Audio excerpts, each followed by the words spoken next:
What up, my freaks? RuinousInsight here with part 10 of my Total War Warhammer 3 modded Gorbad Ironclaw Old World campaign. So as we saw last time, the 8 Peaks Compact has been signed, Skarsnik has been folded into the into WAAAGH Gorbad, and Queek has become one of our defensive allies. Everything is south of 8 Peaks is set to belong to the Skaven, and everything north, including the Empire, to belong to the Greenskins. Will this tenuous alliance fracture? We'll just have to wait and see. Fortunately, Queek isn't all that strong. I mean, he is strength rank 62, which on the old world is actually pretty darn solid, but he only does have 5 territories, and I think we can deal with him. I also noticed that if we wanted to, even though this landmark is absolutely atrocious, we could potentially trade him the Lost Archway of Valea for Caragnar. It would allow Queek to complete his entire Iron Peaks province around Karak-Azul, and would give him only one settlement, Kvinvir, in 8 Peaks. I guess the only issue is, would we actually be able to then trade Kvinvir from him? That certainly remains to be seen. Either way, I guess we'll wait on that one. Hopefully the rebels don't kill off the Archway of Valea while we're waiting, though. I think it'll be okay. We'll keep an eye on it. The thing is, I would be willing to bet that this is more expensive. Anyway, we'll deal with it later. Let's see what we got to do this particular turn. I think we've moved almost, if not everybody, around. And right, we were waiting to end the turn because there's 2 battles to be had. One with Bartorg Backbiter against the last remnants of Karak here, and then there was another one with a big old 2-stack belonging to the Skaven at Karataman's tomb. So I think there's not much else to say. So let's skip. Here, not moved. Do we take this? I mean, it would allow us eventually to hopefully get the entirety of 8 Peaks to ourselves, at least possibly. The main issue is, where would we get another territory to trade to these Skaven?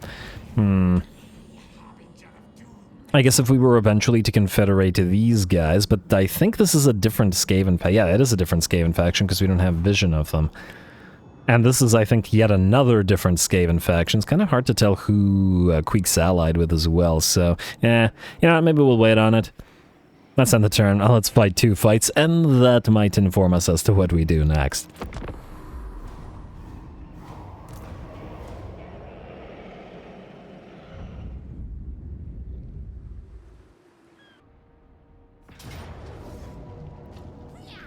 Underway interception by WAAAGH. I guess we could just auto-resolve. This is a relatively minimal fight, and we just fought essentially the same fight last episode, except they had 2 units of Storm Vermin, so we're generally better. So I think we'll just allow Mr. Faderite to die like this. And we'll still have to slaughter those captives. It'll be a while before we heal up because we don't have a River Troll Hag here, but, well, we have the Confederation T-buff. We need to deal with it, so slaughter.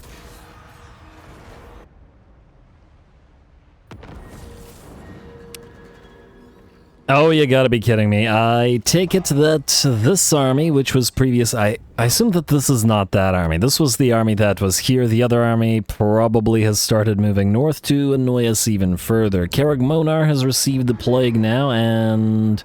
well, you know what? Uncollect the income and then go into...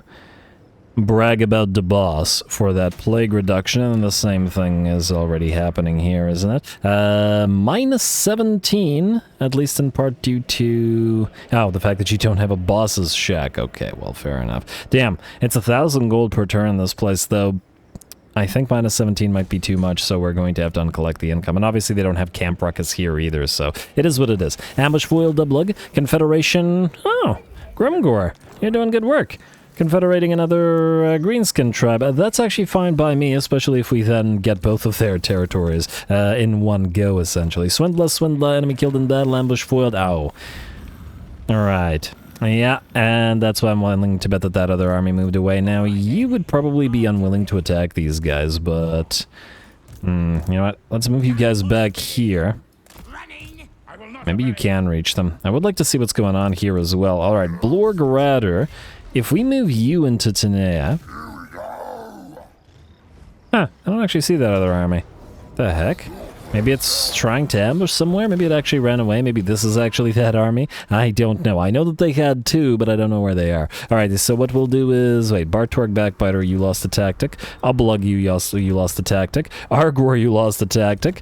Gorbad, you lost a tactic. Oh, all the tactics being removed. Maybe we should wait on...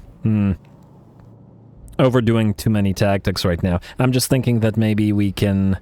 I wonder if we could jump from Karagyar down here. I think we can't, but try to move there. You don't have a WAAAGH anymore, so you can maybe move further. And then you can move into Karakziflin. And then I guess you can follow. Just everybody get the heck away from the plagues. Yeah. Well, we're just gonna hope that the Skaven don't plagueinate us again, because it's going to get annoying if we have to deal with it again. You guys are fine, and just stick around. You're actually supposed to go into this army, but whatever. Anyway, back to Blorg Router. What I'd like to do is move you in to reinforce right here. And then attack the... What? Okay, you're not in range, apparently. Slightly closer. And then attack it. And auto-resolve... Oh, it's still going to kill that stupid super squig. You know what, I think we're just gonna let the stupid super squig die. It's gonna be continuing to annoy us for, you know, all eternity if we don't let it die, so just die. Goodbye, super squig. It's the same issue with bloated corpses. The game really needs to have a type of toggle so that you can actually choose whether you're wanting to send in the explodedy units like that or not, because it's kind of a silly dynamic in its current state. Anyway, tonight we're going to upgrade you immediately. We're going to forego upgrading the heap of shiny stuff, however, that's more control loss. What I wanted to do with you is put you into ambush stance right here, in the hopes that this guy then tries to move again to Tenea rather than to Verdanos, and that way allow us to kill off this army. And we'll figure out where that other army went next turn. Alrighty, what else do we have? So that was Muncha, and I'm actually surprised that none of the other... It's an army. Okay, this isn't really an army. And what you're going to do is you're going to move out of Trantio and besiege, or raid them rather. Especially now that you have that Catchweb Spider Shrine. Raid. There we go. And we will need to build up Trantio, but we will do so in a little bit. When we're doing other stuff. Asdrag, you... Okay, it's like the third time I've checked you. My bad, dude. Arguor, you... I was going to go to Pavizano, but I think we can't let this little army run. It's not much of an army, but it's enough of one that we need to actually kill it off, so go kill it. And even being a minor, being a very minor sort of semi-army, it's still good in the sense that we can still slaughter those captives. And get a free Banner of Eternal Flame. Alright, Swindler. Banner of Eternal Flame, and that's going to take you 2 turns to reach Pavizano, but whatever. At least they can't move here and annoy us by taking Pugno or something like that, so yeah. Alrighty, Glugzag, I checked you, that was Arguor Grom. I'm completely shocked that these... It's a close defeat, why didn't you sally out? Ugh. I am tremendously annoyed by this for a number of reasons. The main one being the fact that we can't get a cinematic battle here because of the broken cinematic due to the wall building. Alright, well, here's what we can do then. You can get rid of... What do we get more use out of? The Goblin Archers are... Can we merge these units in a WAAAGH? We can. Like so, like so, like so. Maybe get rid of the couple of damaged units. Maybe keep the boar boys because they could be helpful. Do that. It's probably still not enough. Still close defeat, eh? I was hoping it would go down to like a valiant defeat or whatever, or wait. Crushing defeat? I don't know. Alright, fine. I'll remove the orc hero boys and... another unit of the... Yeah, you know what, screw it. Just remove all of these guys. You know what? Screw it. I can't believe they're not attacking us with 2 armies. We're a Gobbo army game. Alright, do this. Alright, maybe that should be sufficient. I still think we need a few extra troops. I mean, the goblins are, I guess, a little bit better than the Skaven slaves, but this is a very solid stack. They got storm vermin, plague monks, lots of artillery, range and stuff, 2 warp fire throwers, 2 deathglow bombardiers. Not something we can deal with super easily. Plus, they have 3 warp bombs and 6 menaces below. Game. Alright, let's give them a shot to attempt this while we continue building up that siege equipment. Maybe they'll sally out. Alrighty, that's Mr. Grom. You, Ublug, are going to need to move into Akendorf and heal there, at least until you get your River Troll Hag. You're healing very slowly. She's nearly there. I'm almost tempted to say, if we move into March stance, we would be able to reach the River Troll Hag. And I don't think that Pilgrim Groby Nutter is going to be able to reach us there. So you know what, maybe fine. And go into March stance, go here. We will combine these 2 gobos. There we go, and in their place we'll put in the Patrol Hag. And then which will help us replenish troops a little bit faster. Probably significantly faster than it would have in Akendorf. A little bit faster. She's probably not leveled enough to get too much advantage out of it. Get to go for a Spirit Leech. Alrighty. Oh, also, are either of you rank 10? Ah, yes, you're rank 10. Hollerin into Stickum Boys, and we gotta get the biggest teeth, so we'll go for Troll Piss, like so. There we go. +2 bonus versus large for the entire army. Armor piercing melee damage +1 for all. Gobs, squigs, artillery, including wolves and stuff, and then +3 melee attack for infantry. Does not include wolf riders. But we'll have some nasty skulkers in here, and that'll work out well. Alright. You're gonna stay there then, buddy. Grom, you're gonna stay there as well. I forgot who Morglis was. Oh, right, you're that guy. WAAAGH. You... Let's see, are currently earning 294, but really... Oh, right, we need to recruit 2 more wolves to get the tactic that you're here for. We could declare war on this and that and none and sack the place. I just want to see, how much is this worth? 3,500. It's something, then we can sack afterwards. What are you guys doing, by the way, just out of curiosity? 22 settlements, damn, they're actually, they're doing pretty well. Oh, right, they got that regional power thing. And they're currently at war with Sylvania. You know what? What we'll do is this. You join war against Switzerland and Nuln. And give us money. And the raiding armies are there to sack and to raid and just generally to annoy. And they must only use their powers to annoy. Alrighty, you can... Really, you can't even reach Carrick-Gantic from here? Okay, fine. If you can't, then just go as close to it as possible. You will sack this. With an auto-resolve, assuming that the game lets us. It will not let us, so... Okay, well done. I mean, obviously we can win this, no problem. Alright, might have to manually fight this real quick. You can also build up a WAAAGH, which would enable you to actually take settlements. Again, I wasn't really intending on using these guys to fight. We'll probably do like 1, but we'll probably never use them to fight again. Just use them to raid and annoy, generally speaking. And back away when the enemy moves towards us. Yeah, Spite Backbite, just double checking if I missed anybody. I hope I didn't. Oh, right, these guys didn't sally out. Now, you don't have a wall, technically speaking, so we could straight up attack you. Do we have a WAAAGH here? Oh, we have a decent-sized WAAAGH, which I guess why they didn't attack us. I mean, I guess we could just straight up attack them and send the WAAAGH units up the walls. Again, the problem is this. While the Confederation is up, we need the control more than we need anything else. I will say this. Keep the 2 goblin bolt throwers. Get rid of this stuff, like so.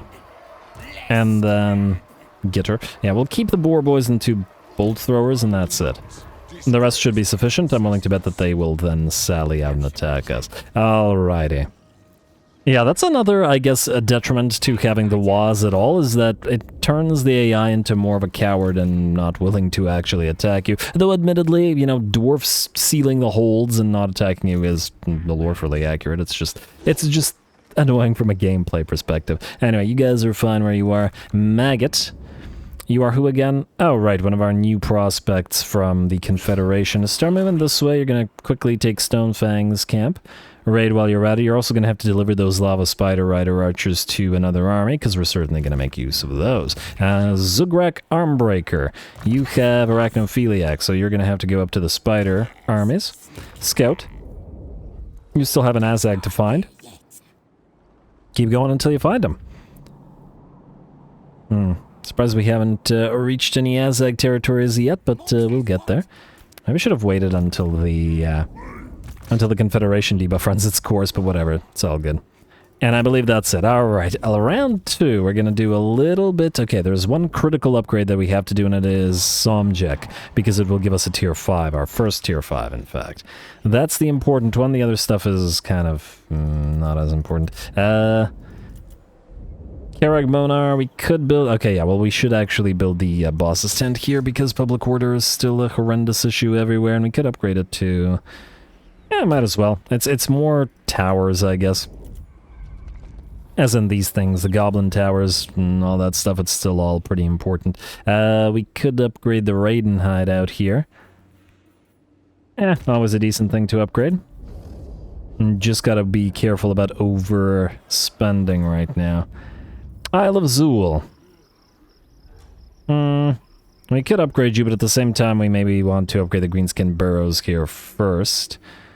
Yeah, just hold off on it. You know what, I think we can hold off on the rest of this. Oh, well, Grim Peak, wait. Was there a reason that we had the boar building here? Yes, there was. I guess we can build it up. And just because if we need to make military things here to proceed this way into the mountains, we'll need to be able to actually have access to units, which we otherwise would not have. Alrighty, and, oh right, Moonhallows Camp, one of the newer territories. You need several things. Boss's Tent is obviously super important, Raiden Stashes are super important, and the Goblin Tents slash Towers slash City is pretty important. We'll keep this Boss's Shack here temporarily, but for now build a Raiding Stash, and we'll need to do the same thing here once we're ready. To delete those, I mean. And I think that's about it with the stuff that we actually want to invest in right now. So now, assuming that there's no Diplo, we'll be able to end the turn. Still not sure about Pirates of Sartosa and just generally kind of don't care about them. Monte Castillo wants peace. Western Provinces, Kirkhearn all want peace. Well, they're not going to wanna after they're dead, because I'm willing to bet they'll sally out this turn. You want us to kill... let's go after Ilario Batangelo. Accept. As to whether we can actually get you remains to be seen. Skip, and... I did want to double check a hero, wait a second.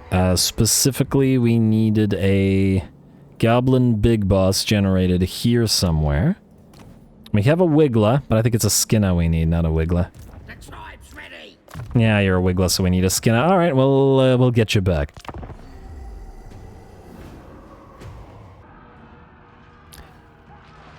I honestly completely forgot about this. Alright, we're just gonna manually fight this super quick. You know, it's a silly battle, although it'll still take at least a little bit of effort, just due to the fact that we're Wolf Raiders. These are unbuffed Wolf Raiders. They're the basic variant, and they have no scrap upgrades. They have no red tier upgrade. They have no red line upgrades. So it will take them a fair bit to do damage, but whatever. Not a big deal. The only annoying thing is me having forgotten about this completely. I should have just backed off. It means we can't go back into raiding stance, which means we won't heal post-battle. But oh well. Might as well get the additional little extra bit of cash. You're gonna go right here. You probably get one volley off before you start suffering damage. And here. Alright. Melee Wolf Riders, I would like you guys to line up here. And then you can be group 1. And then, you know what, I'd like you to hide because I can't have the enemy running after you. Alrighty, and start battle. And get a volley off and then back off. Get a volley off and then back off. In and then out. You guys reposition. We don't want to be taking too much damage from the enemy crossbows. Alright, in. Alright, you guys do the damage and then back off. Reposition. Alright, in and then out. Alright, in. And target the crossbows right here. Alright, and then move back in. Alright, you guys are doing okay. Maintain at least a slight distance. Alright, you guys, is the enemy repositioning itself? Slightly. Alright, everybody here, turn off skirmish mode. I don't need it. Since we're babysitting this time around. Alrighty, and just keep annoying them. You must only use your powers to annoy. Yeah, better move towards this enemy. I'm gonna have to do it at some point. Oh, I misclicked you. Alright, you guys back up. Oh, I know it's stupid, but it's just the nature of this kind of army. And hey. Oh, they can see this one unit. Whoops, my bad. You guys back off, and looks like one unit is giving chase, but that's fine. Alright, if these guys all get found out... Hey, how dare you fire upon us. Alright, keep backing off. Alright, it's time to... Yeah, see, this is what I get for not paying attention for a second. One of our units took slight amounts of damage. You guys move in, you guys move around, and you guys keep on backing off. Until the enemy is sufficiently annoyed. There we go. Get around this guy. You guys move on in. You guys turn skirmish mode back on. Keep killing that unit of pikemen. And then move like so. You guys continue to back off. You continue to hide. You guys reposition. Good. And you guys move on in. Alright. And you guys ignore. You charge on in. There we go. You kill this. And charge the enemy range units. You attack these guys. You guys move forward. And just generally cause havoc in the enemy backlines. Alright, lovely. You guys havoc, please. You guys down here. You can keep chasing, however. Alrighty, and to the enemy range units, attack the swords and then get ready to back out now that the swords are starting to close the distance. You guys get ready to back out as well as soon as those swords close. I'm not even sorry. And then you guys move on in. You guys take position up on top of this hill and fire down upon the enemy. You can also turn off your skirmish mode. And you are good in your current position. Melee troops back out. And that unit is pretty much destroyed. You guys move away from the melee troops. Alright, that unit is done for. You back out. One of you can give chase, and one of you can move to fight elsewhere. Alright, how are you doing? Backing off. You guys got a little bit trapped, and that's my bad, but you shouldn't suffer too much because of it. You're fine. Alright, you're still chasing. You guys need to back off because you're now facing the enemy lord, and while I'm sure you could kill him over time, it's not a big enough deal for us to deal with right now. Alright, you can continue backing off. Range units. I accidentally moved the shaman forward. My bad. Are you guys still trapped? Come on. I know that there's a few of you down there, but damn. Alright, you guys loop around, get ready, loop around, get it, because it's wolf. Anyway, you guys reposition, you chase down, please, and you guys reposition as well, you guys move out here. Get ready to charge that one unit. Ignore the enemy lord by and large. Alright, you're chasing, you're fine. You get ready to smash into that unit. Would you look at that, a unit of spears. Let's reposition so that it can't be attacking us. Alright, here. You guys keep on heading down there. You guys reposition yourselves here, minus the lord, which, I mean, I guess we could cast some stuff, but it's kind of unreliable anyway, so it's not a big deal. Alright, you charge on in. You guys keep backing off. You chase and chase. You good. Alrighty, you guys back away from the swordsman, activate the wall. Kill that unit of swordsmen. And back the melee units off. Alright, that unit is done for. You reposition, kill this other unit. You can keep attacking the ranged troops.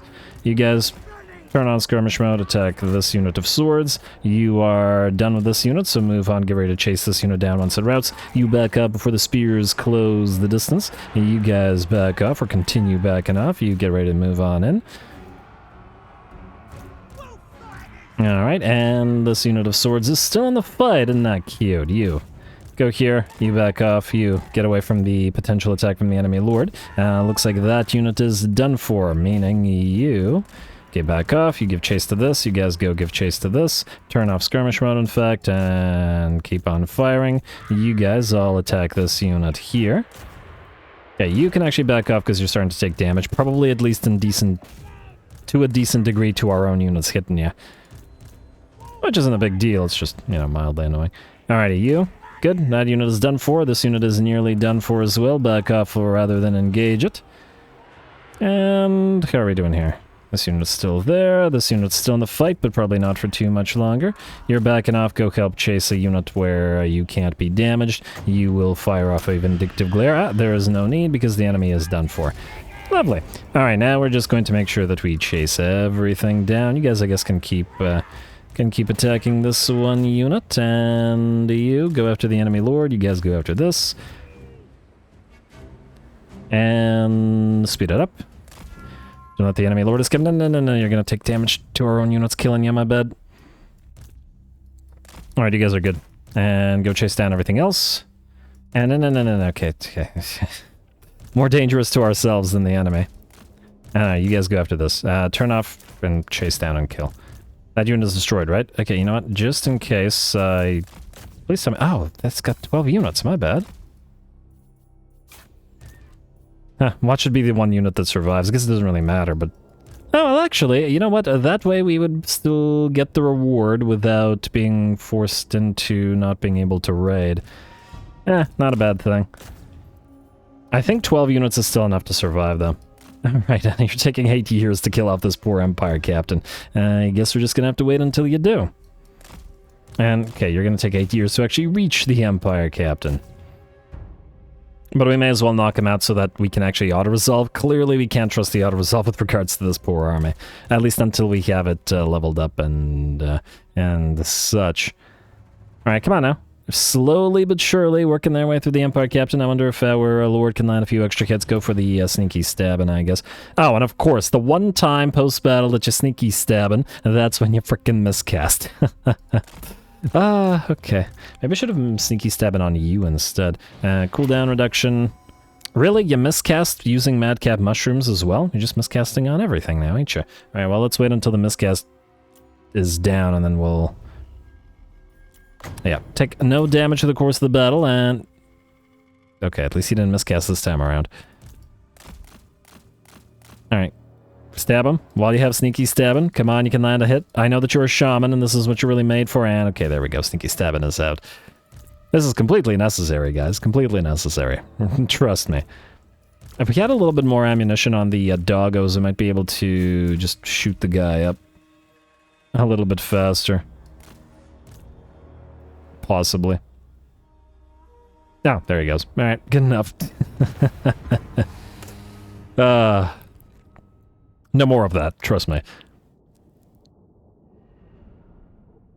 I think the most damage we took to this one unit of Goblin Wolf Raiders, which lost, what, 19 units or something like that? 10 kills on the enemy's swords. I am curious how many kills the enemy was able to get compared to... friendly fire. I'm sure we did at least a little bit of damage of friendly fire.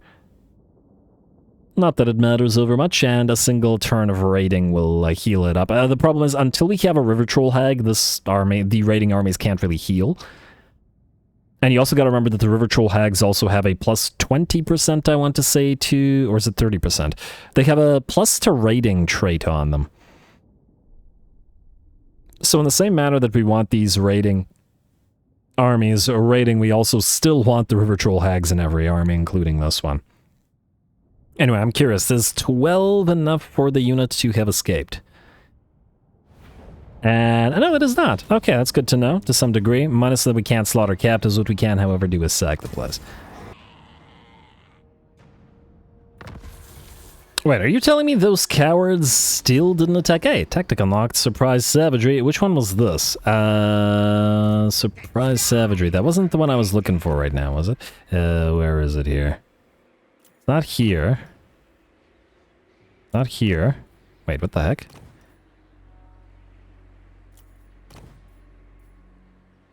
There it is. Oh, that's the Savage Orcs and the Nasty Skulkers one. Yeah, we're working on that. Tactic removed Grom. We have not enough tactics. I can't believe you guys were too cowardly to sally out against a pile of... What the heck is this? I mean, if the roles were reversed, their army is so much stronger than ours. Yeah, alright, I guess we're just going to have to fight them and take their settlement because the game is being silly right now. Alright, fine, fair enough. Let's get everybody moving and then we'll deal with it. Let's see. You, can you move down here? No, you cannot. It's disappointing. You disappoint me. Alright, fine, fair enough. You are going to then... I assume that you can move down here from Ziflin. You can. So we'll go here. We'll pop you into Ziflin and sit there for a turn. Now we're going to have to kill off these Cornates because they, well, betrayed us and now they don't like us because reasons. And also they still betrayed us, so that hasn't changed. We should also probably trade I'd really want the plague to be gone before we do any trading, to be perfectly honest. And oh! You're actually able to move into this army before doing anything else. Well, frankly, you know what, Morgulus, maybe you don't bother following.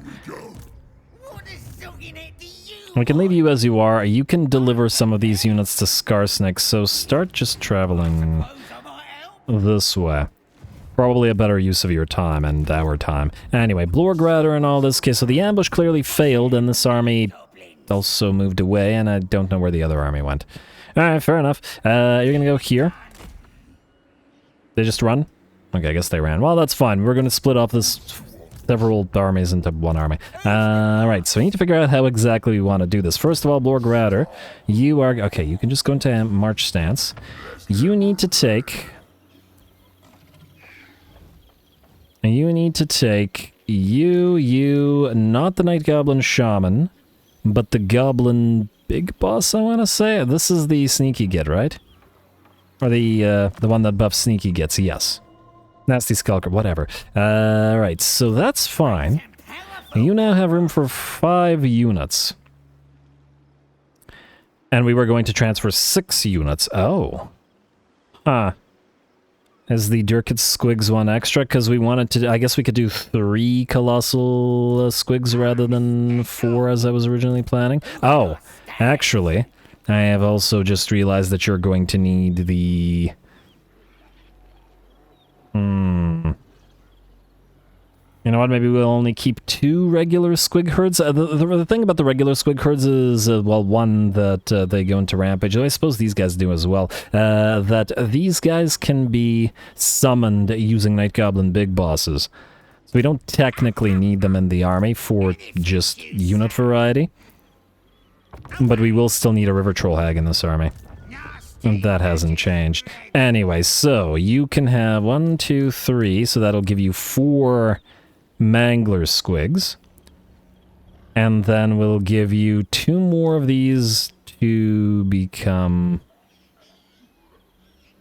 Yeah, you know what? Lose two Squig herds like this. And we'll do that. Alright, this way, 3 of these become... Colossal Squigs, and then we'll have room for 1 River Troll Hag, which we clearly need. Frankly, I probably shouldn't have traded this one from Blorg, just so that you can heal a little bit more. Blorg, temporarily, give up your River Troll Hag. There we go, so at least these guys can heal. In fact, speaking of healing, you're a Witch Doctor. Do we have any nearby River Troll Hag buildings?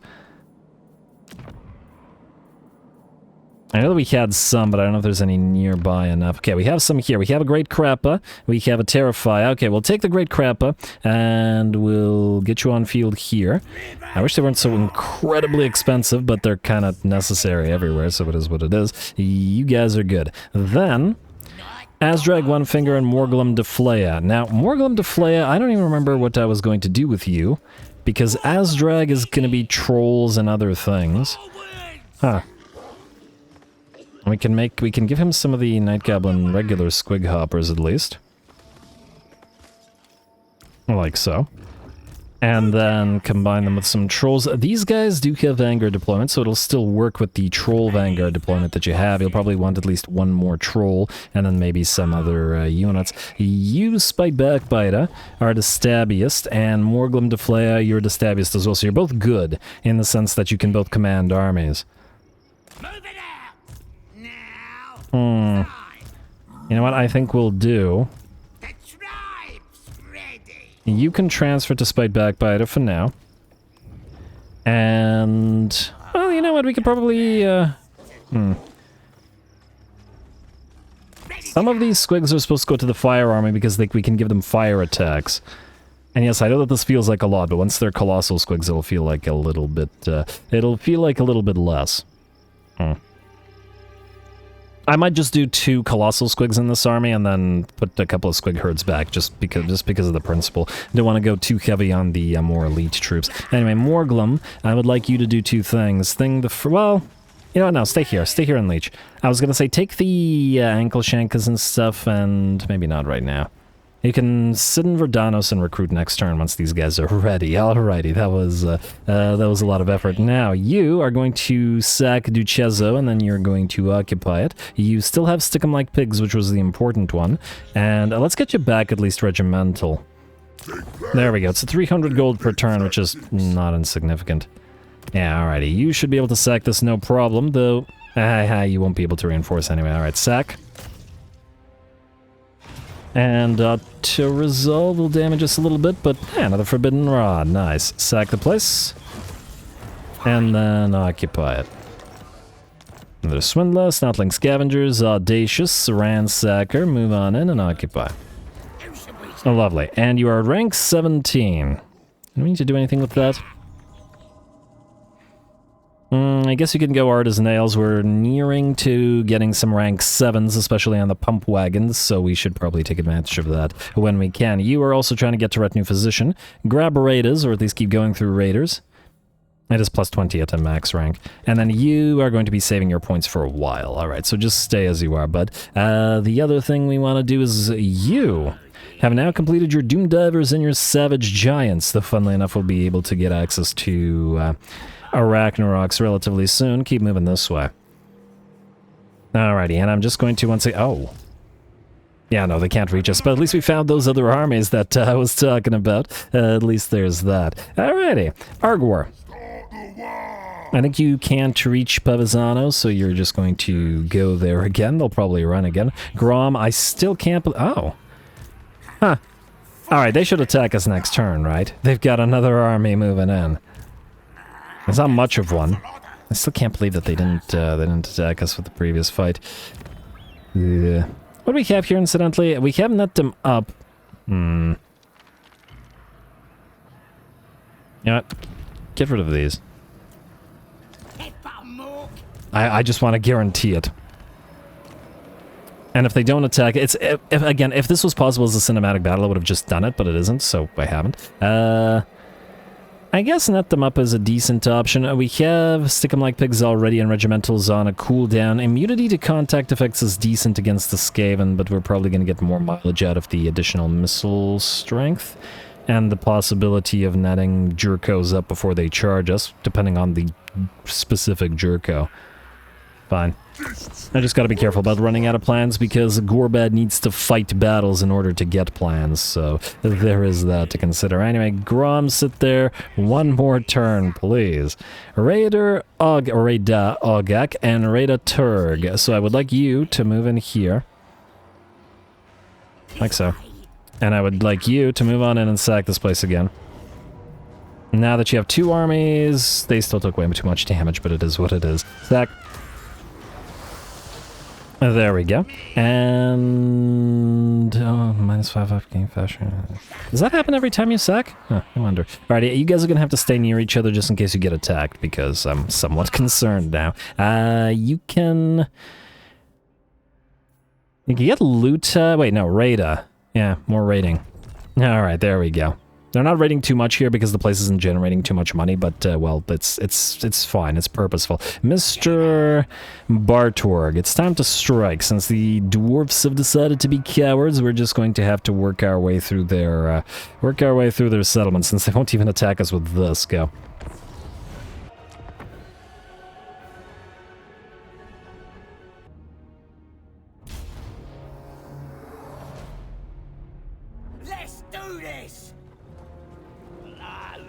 Alrighty, here we go. Just going to have to dig those cowardly dwarfs out of this Karak, and I'm still genuinely surprised that this AI was too afraid to attack us with... I mean, our army is made up of tier 1 and 2 units. Their entire army is a tier 3. They've got 3 Grudge Settler units, and troop quality-wise, I don't think a unit of Fanatics would easily be able to even defeat a regular Dwarf Warrior unit, much much less a unit of fanatics or anything like that, so just a bit weird how cowardly the AI is deciding to be here, especially considering the fact that SFO is supposed to make the AI less cowardly than normal and more prone to attacking. But all good. It's not going to be much more difficult to dig them out of the settlement than it is on the battlefield. I just wanted the control reward. Anyway, the way that we're going to approach this is this. Our single ram pushed by the Shroomhuffers is heading towards the gatehouse, and all of our single entity heroes are over on this side. The vast majority of our army is deployed here, but they're not directly heading towards the walls yet. Essentially, we need to breach the walls somewhere, and that'll galvanize the defenders into moving around in various places. We've also got all of our units of SQUIGS, and well, I guess SQUIGS, the hoppers and the herds alike, over to the right, and the point of them isn't to actually attack with these guys that are going towards the wall. They're going to reposition themselves like this and move in through where the ram is. It's just that if we had deployed them here, what the AI would have done is countered that by deploying more and more units over on that side as well. Anyway, I did notice that there's a lot of range units up on this wall, so we're going to send 2 Night Goblin fanatics to deal with them, while the Night Gobos are probably going to struggle against any Longbeards, and no probably about it, that they encounter, whether it be on the wall or within the settlement. Against things like Quarrelers and Thunderers, especially without late-game buffs, we should be pretty okay. We may not have armor, but 58 melee attack, 51 melee defense, the Frenzy, the Spinning Loons. It's a pretty solid unit. Fragility aside. Anyway, we have arrived at the enemy gate, and the ram is working through those doors like so. Our perhaps shoddy construction enough to bring down those carrot gates and allow the SQUIGS and the other units to make their way inside. And this is a summoned SQUIG herd that our Night Goblin War Boss has summoned, or Big Boss has summoned, and we can see that the SQUIGS are now approaching the enemy settlement as well. First of our units have arrived on the enemy walls and are going to start working their way through the defenders as well. Oh, it's a unit of hand gunners. I was like, wait a second. Those look a little bit too tall for dwarfs. And then that sort of puke green color scheme that Carrick Hearn has works no better on the Imperials than it does on the dwarfs. What do you guys think? Most unfortunate color scheme in the game? I mean, the ones that are super garish and clashing, like the... Oh, wow, that goblin just flew off of the wall, didn't it? Poor little guy. Anyway, there was that other color scheme that was like light blue, or no, not even light blue, dark blue, but also like neon pink. And the pink works with some other colors, but with the blue it's clashing so much that the Southern Realmers are also pretty ugly in that one. This one's just gross, though. Anyway, those handgunners aren't going to have a... Oh, those are crossbows. Whatever. Crossbows aren't going to have a good day about this, and the enemy Thunderers will also attempt to run away, but the Night Gobs will close the distance and start tearing their way through them. At least in the dark, it's hard to see the color scheme, and perhaps that's why this particular dwarf faction has it. In the dark, it looks perfectly fine. Slaneshi giggle. Anyway, let's see what we've got over on the left flank. Well, not really so much a flank because we're surrounding the enemy from various directions. A unit of SQUIGS has nearly torn apart a unit of Quarrelers on this side, while our single entities, they're just running past all this. There's a unit that we have to destroy here, and that's the unit of Flame Cannons and Grudge Settlers. We know from the Dwarf campaign just how ridiculously devastating a single unit of Grudge Settler Flame Cannons can be. Certainly can't have those guys firing away. Now that at least some of the units have left the walls here, where the most of our army is concentrated, 7 units of Night Gobs are going to head towards the walls with those siege towers of theirs. One of our units of SQUIGS has been shattered or broken, but that is a summoned unit, so we're not really concerned about it. Pikes were defending over where this particular gate was. I guess it makes sense that this is the weak point in the enemy's defenses. Shouldn't have let the Umgi defend the gate. It does look like some Longbeards have moved on in and are blocking our single entities from reaching that flame cannon, unfortunately, so we're just going to have to try to work our way through them. Fortunately, with, 5, 6 single entities, if we count the little goblin shaman that is bringing up the rear. And they should still be able to break through that single unit of Longbeards fairly quickly. And even if they don't, the SQUIGS are on the way. We've got the hoppers and the herds coming in shortly as well. Over on this side, it looks like our units of Night Gobs have torn apart the enemy Thunderers, but unfortunately, we can see this Night Gob unit got pretty much destroyed. The unit of Flame Cannons did get, I think it was one volley off, but pretty much destroyed the unit with it. That's alright though, we've pretty much broken through that unit of Longbeards as they no longer had the mass to hold us back, and are going to head directly for that flame cannon. And this is all just sort of a warm-up to the actual battle, as the vast majority of our army is only now docking on those walls and getting ready to head into the enemy settlement. Since the AI is pretty bad at sieges, whether it be defending or attacking,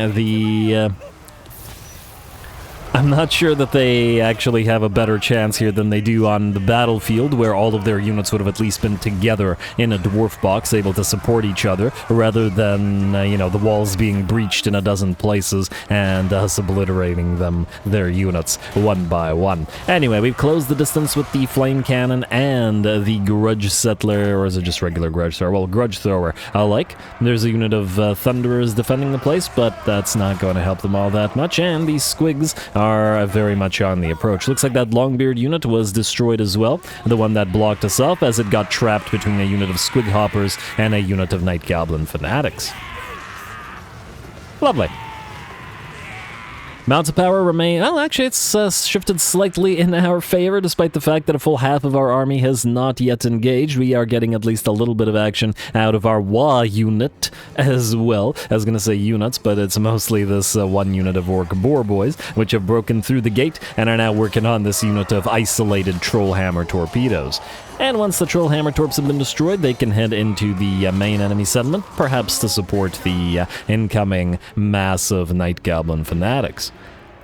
Alrighty, and I think another unit of ours did get heavily damaged here. The Shroomheifers, I do believe they had bombs dropped on them from, 170 kills from the Gyrocopters with Brimstone guns while they were fighting another unit. So, good job to the Gyrocopters. That's 2 of our units of Night Goblin Fanatics that came with us on this side of the map. And that are pretty much out now, but we've got 7 more coming in. And I'd wager we'll be just fine, especially since the SQUIGS are still very much hopping around, both the regular herds and the hoppers.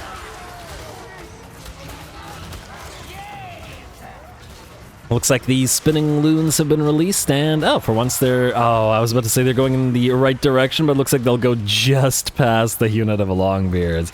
Oh, game. Obviously much better if you're in melee and engaged with the particular unit that you're dealing with. Speaking of dealing with the unit, we're going to activate that itchy nuisance on this one and prevent those Longbeards from having any melee attack whatsoever. Their melee defense remains solid, and we got a decent amount of splash damage coming in from the single entities. And the River Troll Hag providing a little bit of support and dropping a Spirit Leech on the enemy Thane, while the Night Goblins, the Night Goblin and regular Goblin big bosses tear it apart. And by it I mean the Thane. The beard thing. And down goes the Thane. It never had any kind of chance there. Lovely. Bounce power continues to shift in our favor at about 70% now. 2 more units have broken. The enemy still has a decent sort of core around the center. The Hammerers and 3 units of Longbeards, plus a unit of Quarrelers, and both units of Gyrocopters, which we can do nothing about, plus a couple of more units over on this side. These guys, however, are a lot more isolated, and we're going to rush towards them and try to destroy them before the other units arrive. And of course, this is, once again, on this side with the SQUIGS and the single entities, this is just a distraction. Our main army is still moving towards the enemy center with all of those Night Goblins.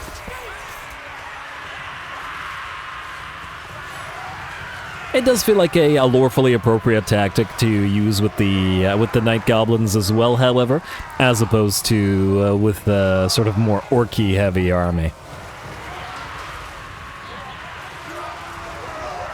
And it looks like more units are moving in. There's the Hammerers, more Longbeards, 2 units of Longbeards coming in. But if they blob up, they're just going to blob themselves up into a nice itchy nuisance on all of them, like so.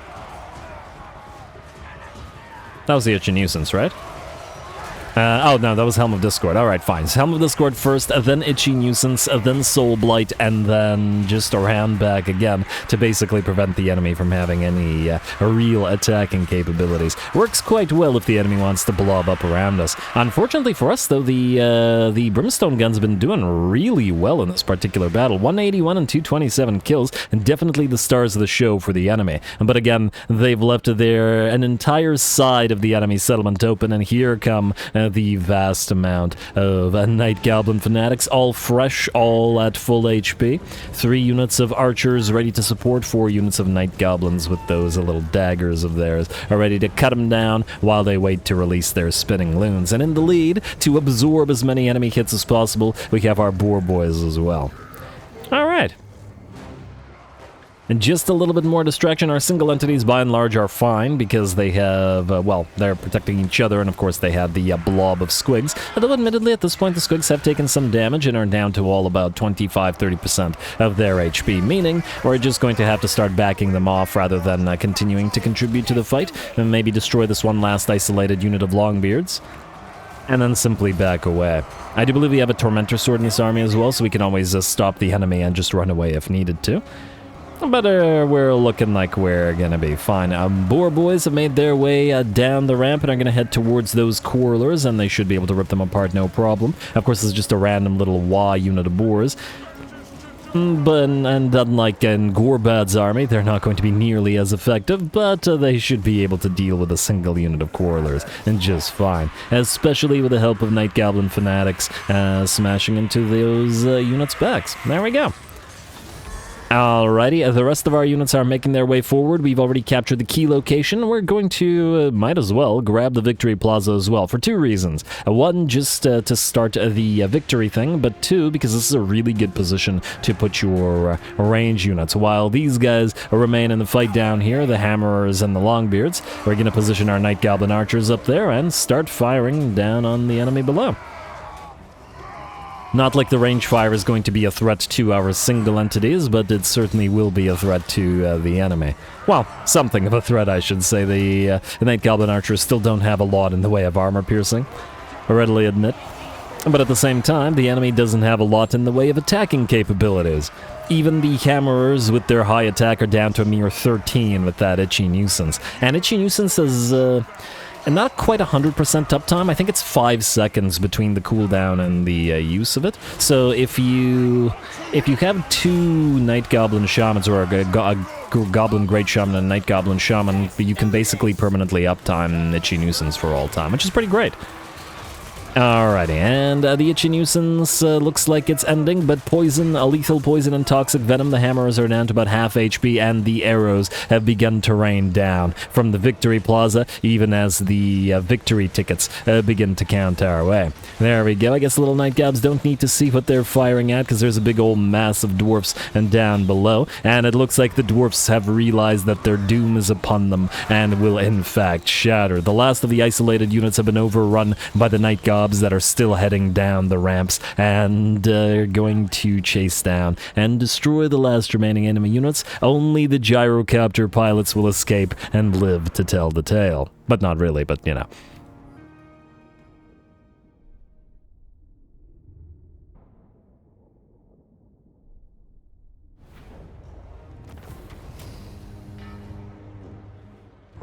Alrighty, there we go. Might have gone a little bit overboard in terms of separating our forces, allowing for at least a couple of our units of Night Goblin Fanatics to take pretty heavy damage, but otherwise, we were certainly able to divide and conquer the Dowie even within their very own settlement, which is, admittedly, pretty neat. Anyway, we got 12k as our reward for that one, and we'll sack it for another 19.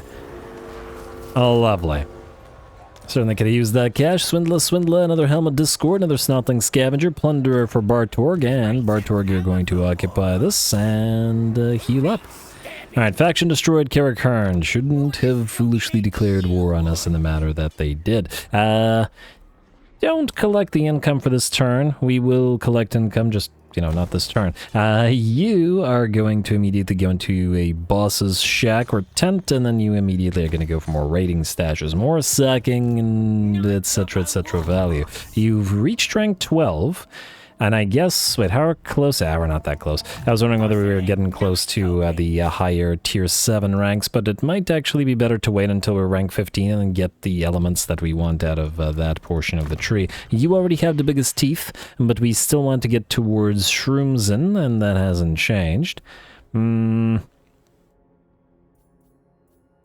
Just double checking if there's anything particularly useful in this portion of the tree. I guess we could get Trickster to get you to attack harder. This is only a +1 armor piercing melee damage, which isn't a crazy amount, I will admit. I wonder if it's... I mean, granted, it is for every single unit, so I still think we should probably prioritize it. So we'll do that for you, and we'll do that for you when you level up there. Night Goblin Big Boss, you are waiting for rank 12, so you're not spending any points right now, sir. And then you, another point in replenishment, please.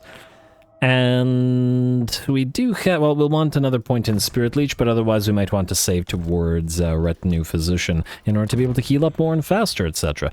You, Night Goblin Shaman, you know what, let's at least get the Curse of the Bad Moon. Really Itchy Nuisance and to some degree Sneaky Stabbin' are by far the best parts of this lore, because they're both fantastic spells for their cost, which is basically nothing. So yeah, I could just keep it up constantly the entire battle, and frankly it's certainly a excuse or a good reason to have multiple Night Goblin Shamans in Goblin armies. It's just that, well, we don't have that luxury. Anyway, hopefully with this guy there, they'll attack. I'm almost tempted to unsiege and see whether by attacking this guy we can draw them out. I can't tell whether they're in range or not, but let's try it. Break siege. We can always get back to the siege anyway. It's not like we really care about the towers. And then... Huh? Did you really break the siege this way and then... So now... You gotta be kidding me. So... You besieged it from this direction, and then because of the presence of this guy, you can't now... Okay, that's annoying. Alright, and just to redo that, this whole thing is... I would have attacked already if it wasn't for the... if it wasn't for the non-cinematic. They gotta attack now, right? We deleted most of the Y. Anyway, we got a bit of money to spend. We got a bit of moves to make. You, go find Azag. Are we drawing close to him yet? Better not be dead, Azag. Oh, we're still one river away from where he's supposed to be. Alright, fine, fair enough. Zugrak Armbreaker, you with your arachnophobia, or arachnophilia rather, are going to go north. Icky, you are hanging around Hanging Rock, because that's where we'll be building Savage Orcs shortly. Let's see. Ublug. Oh, they've taken Ulfreya. Good for them. You're going to go into Akendorf, and we'll spend the turn healing up there before dealing with Groby Nutter. Appropriate for us to send the goblins to deal with him. Maybe he'll enjoy it. Anyway, Ublug, you are good. Spice Backbiter. You guys are good. Yeah, alright indeed. Raider WAAAGH. Yeah, you guys really need healing, and thus we'll need the additional River Troll Hags. So let's take a look at the... I mean, we don't really care what traits they have in that particular army, so we could probably take whatever. Yeah, Terrifier. It's not the great immunity to psychology. I mean, I guess Aspect of the Dread Knight might work for the doggos. Troll Blubba, Mass... Yeah, you know what, fine. We'll just get both of these, whatever. The trait is irrelevant because they're in raiding armies. They are very, very costly, but at least they'll help with raiding and with everything else. Next up, what other heroes do we have? I want to check Night Goblin and regular Goblin big bosses. Backstab, a Wiggler. Again, we still need a Skinna, so you're going to have to wait. Night Goblin big boss, we also don't have a Skinna there. Heh. Go figure. And we have a Wiggler. Wait, what kind does Skarsnik currently have? You are a Poisoner, and you are a Skinner. Oh. Ah, but you're a regular Goblin big bosses. But, well, then again, you guys buff the Night Goblins a little bit better. Should Skarsnik have a non-Night Goblin unit in his army at all? I don't particularly care for the Toxic Venom. Anyway, since there are no... Wait. You're a Skinner, right? Yeah, freaking... Yeah, you're a Skinner. So we can get a Wiggler for Skarsnik, who we're going to get up and running here. You. Wiggler of the Night Goblin boss variety. Alrighty. And we'll see how many of those we need in his army. Skarsnik is up next turn, so that's good. And let's do a little bit of building. Our public order is dropping considerably again. We really need to win some battles, and again, that's another reason why we really want them to sally out rather than attacking them directly. It's +5 public order faction wide for the turn. Ugh. Alrighty, Hanging Rock. You can feel free to build stuff up. So let's go for Raiden Hideout, and then let's go for the Gabo Tunnels. West Death Pass, that's Black Crag. You're fine as you are for now. Thessos, you are nowhere near to the next tier, so just go for the Gabo Town. Myrmidia, you are waiting for tier 5, so don't bother building anything. Kypros, you're nowhere near, so go for the heap of shiny stuff and the Gabo Tunnels. Blood River Valley, you can... yeah, build up the boss's camp. Alrighty, here though, we could do a shaman's hovel, though wait, can we build shaman's hovels in minor settlements? We can. Meaning we can get the capacities out of minor settlements. Meaning LDM, you're better off going for A, the Gabo tents, and B, I mean, generally speaking, I've been doing these for the extra raiding, the mega towers. You give us weapon strength on armies and province. You don't really give any economic bonuses. The Savage Deist does confer the public order, though, which is admittedly nice, and will eventually be built to replace the boss's camps. For now, though, let's go for Mega Tower. I guess it also does give us recruitment cost reduction, and while our recruitment is already reasonably cheap, should still make use of it.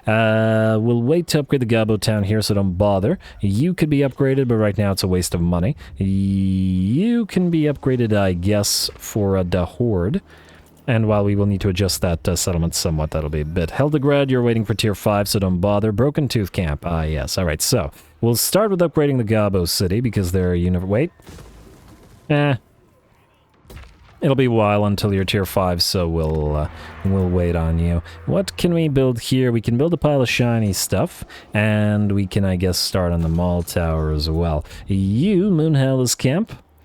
I mean, I guess it's always universally useful to get the raid and hideouts. Every single one gives us more public order. I wish. Gives us more... oh, wow, -18? That vampiric corruption, though. We have to turn this off. It's too much. Alright, well, that's unfortunate. Just have to keep an eye on some of the others. -20 in Chrysaor's Stronghold there. This one will be fixed shortly, though. Oh, wait, I forgot to move you. Oh, did I forget to move anybody else? Okay, you take Stonefang's camp with a quick little auto-resolve. And I don't think we care for the Boar Boy unit here. Just auto-resolve it, it's fine. And then occupy. Alright, good. And you can immediately, I guess, upgrade to this place, and then we can... funnily enough, the Savage Orc hosts aren't actually useful. They provide no additional capacity. That's actually bizarre. I feel like every Savage Orc host should definitely provide you various kinds of capacities. I don't know who came up with that one. Anyway, you can have the Raiden stashes, and then you can have the pile of shiny stuff, and we'll probably go for the Shaman's Hovel afterwards. I guess that's this place. -22 now. We're going to need to take Darkhold, but we'll need to actually have an army to do it. Not that we really care about going into the Darklands, because it would take us further and further away from where we want to be, so yeah, well, whatever. Yeah, build a Horde is fine. Myrmidons, yes to the tier 4. What do we have here? The Isle of Zool. You can upgrade, and then here, I guess we'll build a Shaman's Hovel. Morton's Home, you are potentially able to soon go to tier 5, though it'll take 8 turns, which is a fair bit. I don't really care about the Shaman's Hovel, and yeah, maybe the Goblin Tower can wait.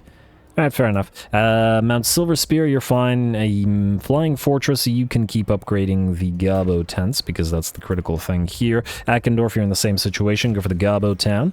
More research rate everywhere, and a little bit more money.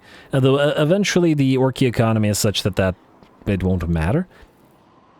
You need to upgrade because we need the additional shaman capacity. And what do we have here? We don't need to upgrade you because we already get the capacity for the River Troll Hags at tier 2. Lost Archway of Alea. Could probably trade it away, but let's give it a second. Pugno. Yeah, we can upgrade Pugno. And then get the Horde here. Yes, regardless of the fact that it's public order reduction. Caragrill, you were looking to move towards the Silver Tower, which actually does generate a fair bit of money, I will admit. And Caragloon will eventually generate a ton of cash, so I guess we'll build it.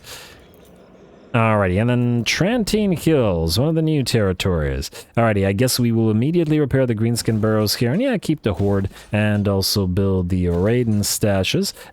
Temporarily, at least, we're going to build the Goblin Watchtower, because these places are kind of surrounded by potential enemies and stuff.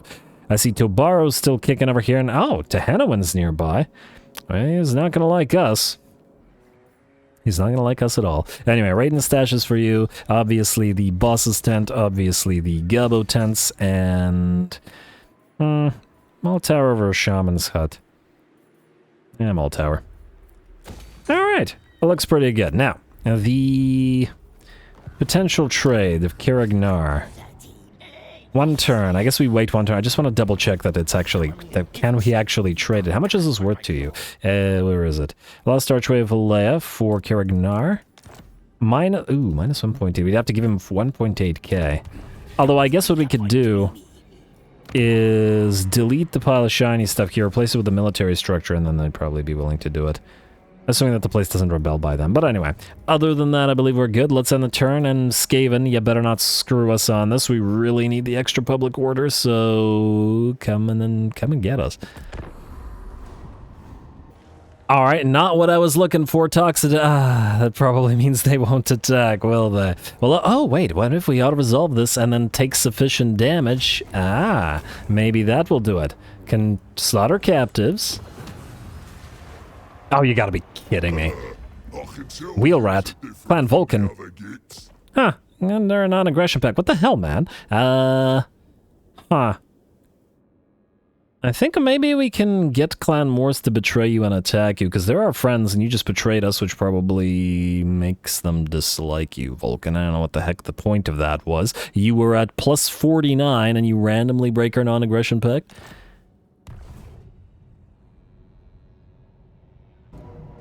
And, oh, rebels will attack here. We could fight, I think we have enough fast movers to easily win this. The enemy artillery and stuff wouldn't be able to get off a shot. Dwarfs are pretty bad at protecting their artillery. Just screw it, auto-resolve it. And take the slaughter captives.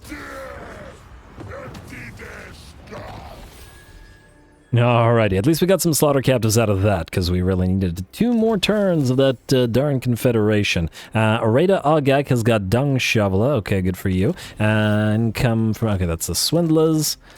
Oh, and actually, speaking of the Swindlers, before I forget, hey, Skarsnik's back, Logan the Looney's back, technology researched for missile infantry, good, and error catcher is now up and running, good. Everybody's gonna lose tactics, but that is what it is for now. You can have a Swindler. Because we have, well, we have Swindlers to spare for now. I still don't know whether everybody actually gets any use out of them, but we might as well. Alright, you guys, start moving up there. You go, and you go, and I want to see if we can get a better trait. We got another Troll Blubber, which I guess if we do another Raider, then we could work with it. You gotta be kidding me, they got another army out there? This faction is being so annoying. We can't reach them this time, though, so I think we'll just sack and take Pavizano. Ha ha ha, indeed, my friend. Ha ha ha, indeed. Alrighty, we will sack you. And we'll stop moving. And then we will... okay, Swindlers, another spell shield. Good for another River Troll Hag. And then we'll occupy this. Alright, a River Leparno is now ours. We will repair for 2.4k and 1.36k. We did make a bit of money, but not a crazy amount. And then we'll go for pile of shiny stuff. And then we will go for the Raiden stashes. Really? Huh, I guess we're going to have to get into a fight with the undead. Alright, that's fine. I mean, I don't dislike the idea. For whatever reason, it looks like Aranessa was allied, just like the Vampire Coast with all the Southern Realmers. Kind of an interesting dynamic, I don't deny. Anyway, you...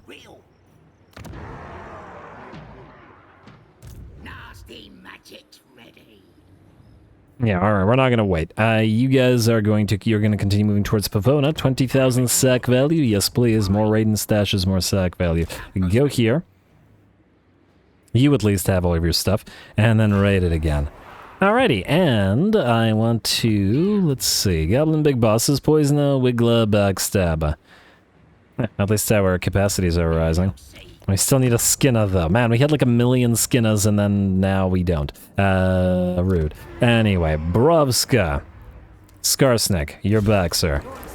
Alrighty, and then just to double check, so you have Warlord of the 8 Peaks, which melee defense +4 for all Night Goblin units. And that includes Hoppers, Manglers, and just generally speaking, Night Goblins. We currently have no regular Night Goblins. Oh, yeah, there's the Death Juice I was talking about. So Skarsnik didn't get this, or the AI didn't get this point when he fought Gorbad, because I was surprised that Skarsnik wasn't applying his Death Juice. Go figure. Anyway, Steel +25 experience gained by other lords. That seems like a very good thing. And ooh, unlocks your recruitment goblin big boss for all provinces. That's actually really nice. Alright, so 1, 2. Smart Haydn gives us... That's just a buff for Skarsnik himself. This, however, gives us Unspottable for Night Goblin Archers in particular, and the reason why we're going to go a little bit more Night Goblin Archer heavy in Skarsnik's army. I do like Cough him up. Backstairs Tactics gives us armor-piercing weapon damage +8 during ambushes. Makes sense that Skarsnik likes to ambush. And then we'll do Inspiring Presence for his unit to get a little bit of XP, because they're gonna need it. Alrighty, next up. This is a Wiggler. You're gonna go into Skarsnik's army. Speaking of Skarsnik's army, well, let's start recruiting... Okay, I don't remember exactly the way that I was going to do it. Wait. So these guys will get the Unspottable. I'm just comparing what they have. So basically, Frenzy and Potential fighting in some melee versus getting the Net Them Up thing, the Gobbo Net. I guess we're just going to go straight up regular Night Gobbos as opposed to Fanatics. Maybe Skarsnik wants the smarter ones. You are the regular Night Goblins, the Warlord's Boys. In fact, I believe the Warlord's Boys are Skarsnik's personal bodyguard and they're regular units. Befitting the bodyguard for the treacherous Warlord of 8 Peaks. Yes, okay, so you can have the Warlord's Boys. Then, maybe we'll give you the Rusty Errors as well. They are regular Night Goblin Archers, yes. Since we have a Night Goblin Fanatic army, which means we can give the 8 Peak Loonies, which admittedly are 8 Peaks centric, but nonetheless we'll give them to the other army. I think Bartorg has certainly earned a Regiment of Renown for himself. Oh, and I guess he can trade the... Oh, you know what we'll do? 1, 2, 3, 4, 5, 6, 7. 2 Mangler Squigs, 1 more Fanatic. And then these can go to Skarsnik. I guess he can have some Night Goblin Fanatics. Like so. Alrighty, and then he'll get 1 more Fanatic, and then we'll have him build 2 Mangler Squigs, which, admittedly take 2 turns to build, so we'll do this. And yeah, they're expensive, but I want Skarsnik on the field and, you know, doing Skarsnik stuff as soon as he can. And yeah, Night Goblin Fanatics, and then we'll do some Squig Hoppers and some other stuff once we're ready. And obviously he'll need heroes, probably going to have at least a couple of Colossal Squigs in Skarsnik's army. In fact, it makes me think that we should start recruiting them like so. Oh. Like so. And then build the 1, 2, 3, the Night Goblin Archers. There we go. And oh, he'll obviously also need a Night Goblin Shaman. What do we have here? Tanton is useless. Evil Eye. Revealed enemy characters in region. I mean, it's not anything crazy or great, but... better than waiting 1,000,000 years. And we still have 1 capacity. I would like to see whether there's anything interesting regular shaman-wise. Yeah, we do have another War Painter and another Drummer, both of which are good. We'll grab the War Painter to move towards Icky, as they'll both be part of our Savage Orc and these guys, not the Gutter Runners, what am I saying? Not Skaven. Nasty Skulkers, there we go, man. In my head, I always want to call them Sneaky Gits, but that's Nasty Skulkers. I use them too much with Chaos Dwarfs, and now I can't shake it. Anyway, Gorbad, you're gonna come down here. Let's go, boys. It's time to annoy and kill these guys, because they betrayed us, and it's the principle of the thing, and it's just gonna bother me, them sitting there and potentially attacking us. Anyway, you're supposed to deliver stuff to Skarsnik. Oh, including the Colossal Squig. Alright, you know what? Get rid of the... As soon as you stop moving. Come on, come on, come on. Thank you. Get rid of this. We can keep the Colossal Squig. Skarsnik. Lose 1 of them. Like so. The Mangler Squigs will be transferred, and then you will have... Well, you should also have some regular Night Gobs. 1, 2... 3, 4 maybe? Okay, we'll see. Oh, I got a new tech as well. Ooh, Arachnic Spider Claw. Well, I was going to separate the spider armies. I guess we're going to have to do it. I'm a little bit concerned about how expensive it's going to be. One other thing, though. We had this thing. Lord Recruit rank +3. Okay, which was coming up next turn. Okay, good. I just wanted to check that we had it. Also, since we're likely to trade Lost Archway of Valea, let's build a military structure here. The cheapest one is the Wolf Den. And hopefully that'll allow us to trade for Carricknar, hopefully before they evolve to Tier 2. And then, as to whether we can grab Quinvir remains to be seen. Not that it matters over much. Anyway, 2 turns on your plague and 2 turns on yours. Just keeping your anti-plagueinating stances. That made sense, right? Alrighty, now, what about you guys? Oh, huh. You're at Stretto, which is very poorly defended. Pile of squigs, go.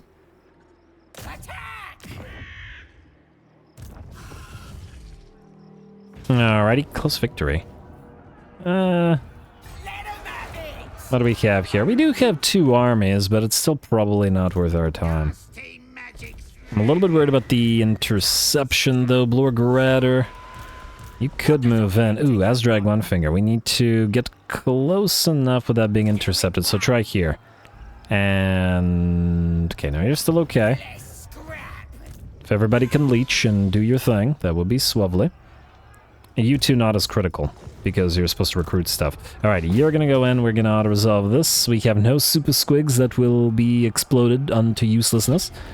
And while some of these guys will take damage, it's not anything that we need to be concerned about. Occupy, don't bother sacking it.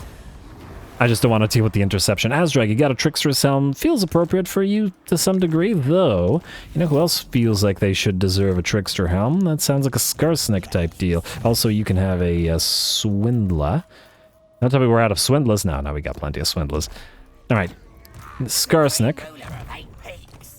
We already gave him the ancillaries. Oh! You didn't get... huh. Wait. You're rank 15. No, Skarsnik's prod ain't here. Hopefully it's not bugged and he doesn't lose it. It's +2 control for all provinces. It's weird that he's rank 15 but didn't get the quest. It would be a real shame. Oh, I guess he just leveled up. Oh, he stole XP from another lord. I was like, wait a second, that's weird. Well, that's lovely. He is immediately going to be able to go for a pretty nice quest battle. Go for Smart Hiding as well. Anyway, Skarsnik. Trickster's Helm feels appropriate for you. Currently, Argor Throatcruncher has it. Alright, Azdrag, you're going to have to lose it. And I know I was just talking about how you could have it, but that's no longer the case. Hold a Sword of Strife for now. We've been giving those to Gobos. Talisman, we've got the Potion of Healing that we've been saving for you specifically. And then Talisman, we have the Talismans of Endurance. What do we have down here? Shield of Talos, Relic Sword, Tormentor's Sword, anything that we can turn into... well, you know what? Hold on to the Seed of Rebirth for now. We'll give you something afterwards. Sword of Swift Slaying. And the Relic Sword Fuse into a Helmet Discord. Nice. I'll probably get rid of all the Shield of Talos. It's just that we don't have enough armor for a lot of other lords right now, so it's not a good idea. Anyway, well, let's get back to doing things in order. I just got excited about getting Skarsnik on the field. Alrighty, Grom. Right. Alright, fine. You get one last opportunity. Take all of this out. All of it. Grom can win. Did you level up?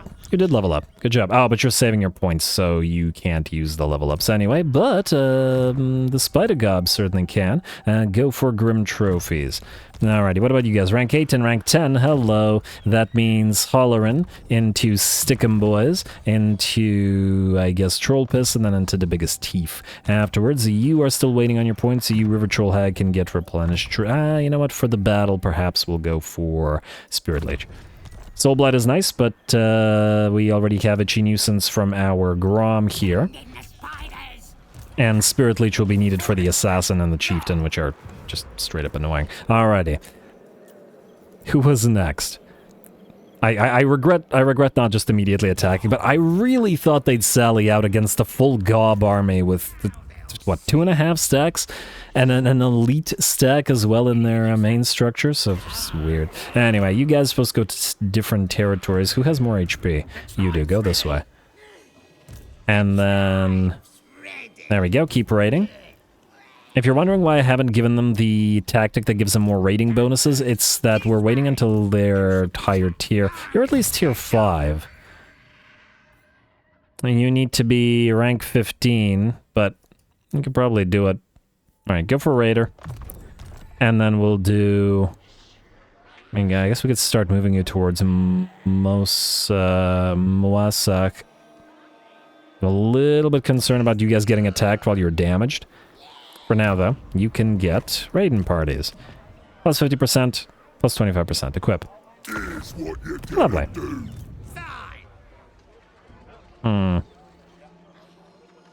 Yeah, you can't reach the new territory. That's alright, we'll get there. Keep on raiding. And then, we need somebody to recruit 2 wolves so that we get that, I guess we'll get it later. Yeah, whatever. Also, do we get any use out of these things? Growth plus 10 for all adjacent provinces. Some very, very minor amount of use, admittedly, but some use at least. I do think that we shouldn't sit there in Stretto, though, just in case. Just in case somebody besieges it and then the other one attacks us. We got to move this way. All of you move this way, but not you. You are going to go back to Verdanos, and next turn you're going to start recruiting Biggins and Boarboy chariots for Blorg. Why next turn? Just because we need money. We use it up pretty quickly. Ublug, you... the dwarfs are still in range. You are still damaged, admittedly. I wonder where their stack went. Hugrim Grobinutter. He would immediately be able to attack Ulfreya, but it's so... Oh, no. Oh, no. I've made a terrible mistake. Sack it, I guess. This better not heavily damage us. Okay, we're fine. Sack it. And you are stuck. Huh. I have a feeling that Thorgrim's going to be able to reach us from here. Which ain't great. You can go into ambush stance. Now we do get charge bonus and leadership out of the raiding camp. This is not the ideal army to face off against Thorgrim. At least not right now. But it is what it is. Alright, well, good luck, Ublug. If you live, you live. If you die, that's your problem. At least you got us some money. You were never supposed to command that army anyway, so perhaps it is... if it should be your fate to die, then that shall be your fate. Bartorg, you're going this way. You have to link up with Skarsnik, and the two of you together will probably kill off this Tomb King faction, because I don't want to share territory with them, because the principle of it annoys me. Plus, where else and when else are we going to be able to fight Tomb Kings, right? Gotta take the opportunity while we have it. Skarsnik, you're recruiting Maggot. Alrighty, so you're technically supposed to go deliver some troops. And you are what? Deshrumius, so I guess you're probably going to be another raiding force. I want you to keep the Orc Boarboy Biggins, because they can be traded to another army, and maybe the regular Biggins as well. Could get rid of this stuff, though. Yeah. Just so we don't pay for it. For now, you're going to go into tunneling stance and start moving. Yes. Alrighty, anybody else? Before we end the turn and give the Skaven one last chance to not be jerk faces.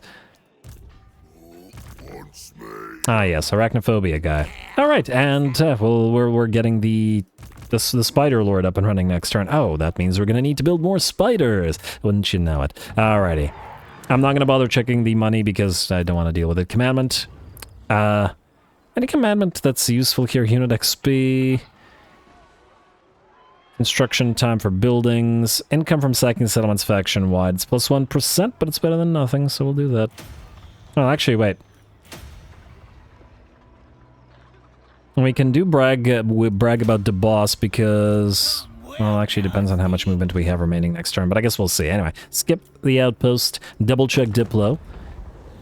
Okay, I was actually worried that somebody would want to confederate and I'd have to do it, and then, yeah. Anyway, Clan Krizzor, hey, Grimgor, you're wanting to non-aggress with us. Get down to business before I get bored. Well, let's get friendlier.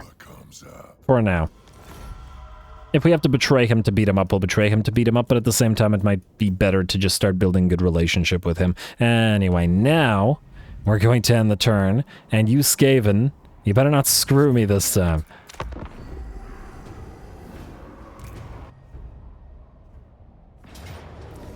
Ah, thank you. All we had to do was get rid of the WAAAGH. Alright, no more WAAAGH for you, Grom. At least not when fighting these pathetic cowards. Anyway, I'm still shocked that they refused to attack us with just 2 boar boys and whatever it was. This is such a minor WAAAGH. They have the garrison, which is just fantastic. Look at that. They're a unit. We're tier 1 mostly, and Spider Riders are tier 1. I guess the Spider Rider Archers are tier 2.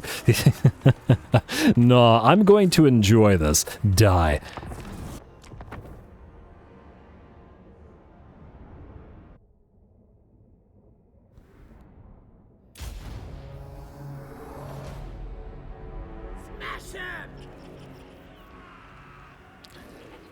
Alrighty, here we go. Should be a pretty darn fun fight, and I'm thinking it's going to be a worthy wait, as in, since these guys were too cowardly to fight us over and over and over again, we gotta make this fight count, and I do think that it's going to be a very difficult one. The fact that the enemy has 3 warp bombs alone, and then obviously those 6 units of menace below, they have so dang many units available to them, and then enough elites, enough range units to really make us suffer. But yeah, 3 warp bombs essentially means we can't have any units supporting any other unit, because the warp bombs will just kill both of them. Anyway, the battle will start with a little bit of an artillery shootout, as our single unit of the Snagla's Death Thrower will begin annoying the enemy.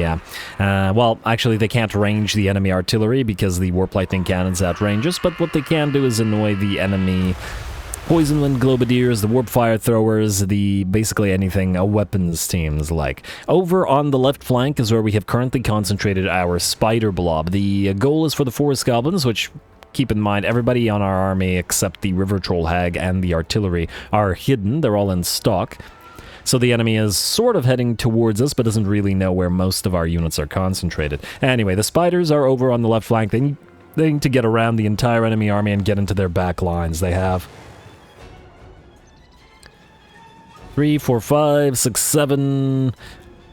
If we count the 2 units of, they are warp grinders. I think there's 2 warp grinders in here. 9. Anyway, I think the enemy has more weapons teams, including the artillery, than we have spider units. So it's really critical that we catch them all unawares, lest they just easily obliterate our poor units of forest gobs. Even a single volley from a unit of death globes or a unit of warp fire throwers against those forest gobs will see them suffer a massive amount of damage.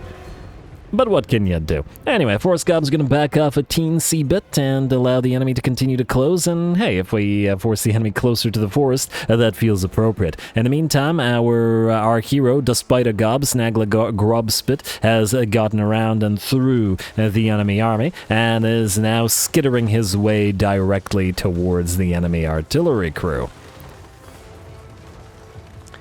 Alright, and obviously he's going to take a long time to deal with this, but fortunately he doesn't have to do so himself, as he has that spider summoning ability. So, a unit of spiders to be summoned. Enemy will hit them with a warp lightning, but damage their own warp lightning cannons in the process, and will do it again when a pestilent breath. Lovely. Alright, that artillery crew is pretty much done for, and Snagla will head towards the other artillery crews and perhaps start hunting the enemy lords and heroes. Speaking of the enemy lords, their warlord here is down below half HP, as he's taken, I believe, 2 at this point, spirit leeches from our River Troll Hag. The first of our spiders are moving in. Snagla Gobspit will get hit by those weapons crews, but that's alright, he can take a few hits. Certainly more hits than the regular Spider Riders can. The melee units close the distance. Time to silence those Plague Claw catapults before our regular Forest Goblins show themselves. And then the same thing is repeating itself over on the right flank. And it looks like our own spiders are getting webbed by the Skaven. I believe we have our own webbing ability out of the tactics that we can eventually get, but, well, we don't have it yet. Anyway, those 2 units are now tying up the enemy, but we got more spiders where that came from. We've started to separate them. The Death Creepers are moving on in, applying as much of that toxic venom as they can to whatever units, as they need that toxic venom to dish out a little bit of extra damage. Over here, we have Clan Rats and Skaven Slaves facing off against our Forest Gobs.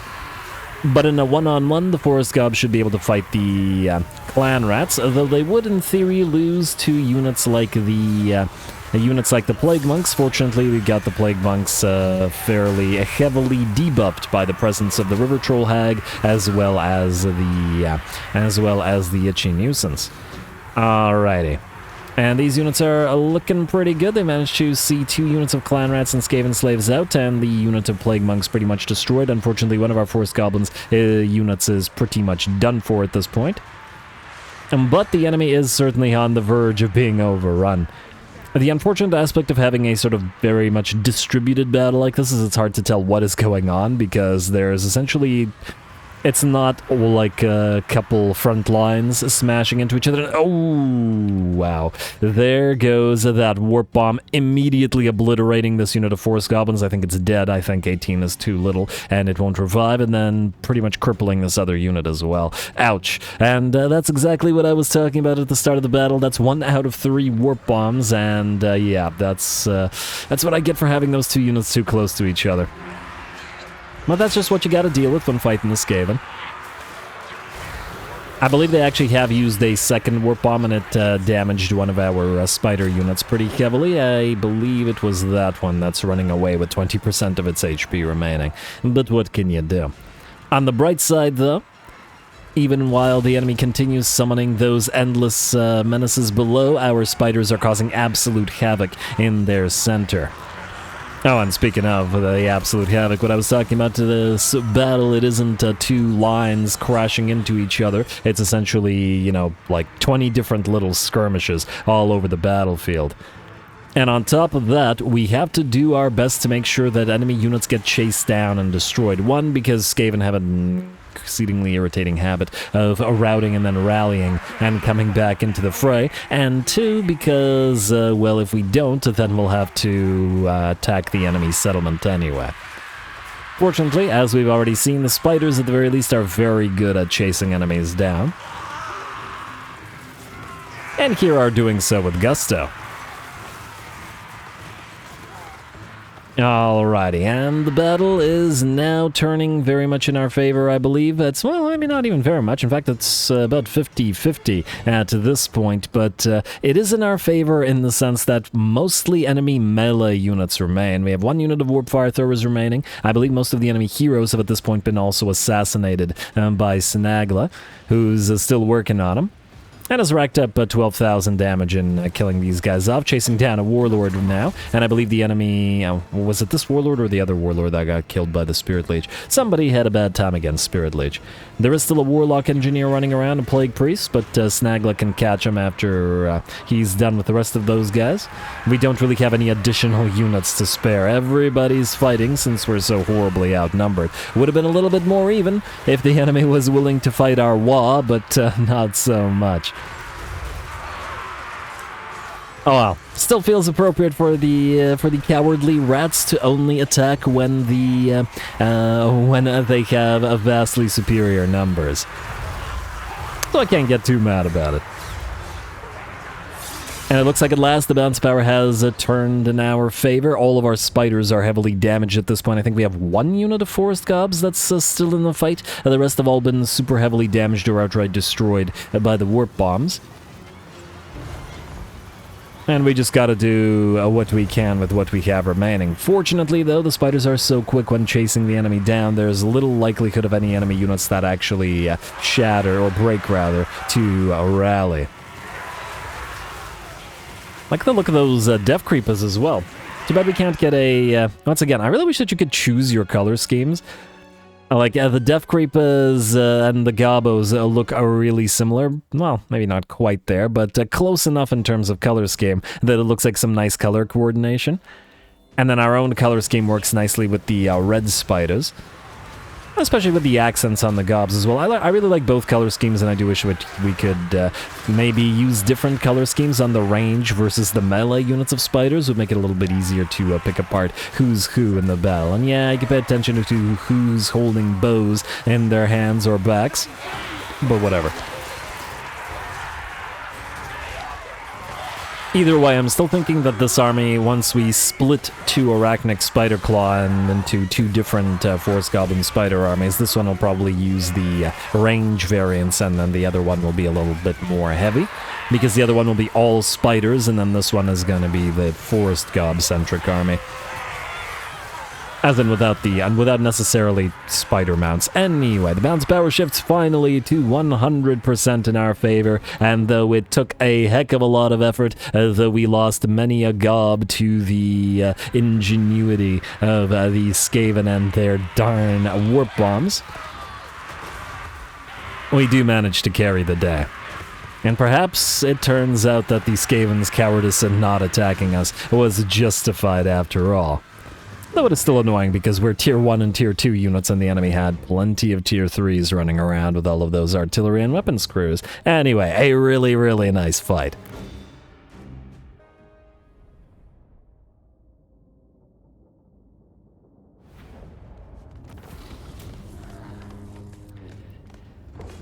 Alright, there we go, and that's exactly what I'm talking about with regards to the AI being an absolute coward, because that was a tough fight. The enemy had 3 bloody warp bombs, one of which immediately, one of which deleted a unit of forest goblins and heavily damaged another. These two were close together. The first warp bomb heavily damaged one of our units of forest goblin spider riders, immediately taking about half of their HP, unless it was one of these guys. And then I don't remember what the third one did, but I'm sure it was also really irritating. So yeah, AI, come on, man. Why you gotta be so cowardly? You clearly had some advantages there and some nice stuff. You still lost, but you shouldn't have been able to be cognizant of that. Anyway, I'd love to sack it because it's a fairly considerable amount of cash, but then their garrison would come back and we'd have to... we're just gonna occupy it. That's pretty nice. Alright, fine, fair enough. I'm certainly happy to fight it, considering we have all of our Mangler SQUIGS on field now, and I'd like to see him do some mangling. I guess temporarily you can have the Razor Standard, you can have the Rampager Standard, and then one of you guys can have the Gleaming Pennant. 2 full stacks is pretty darn solid. Let's see how quickly we tear them apart with this many Manglers. Go.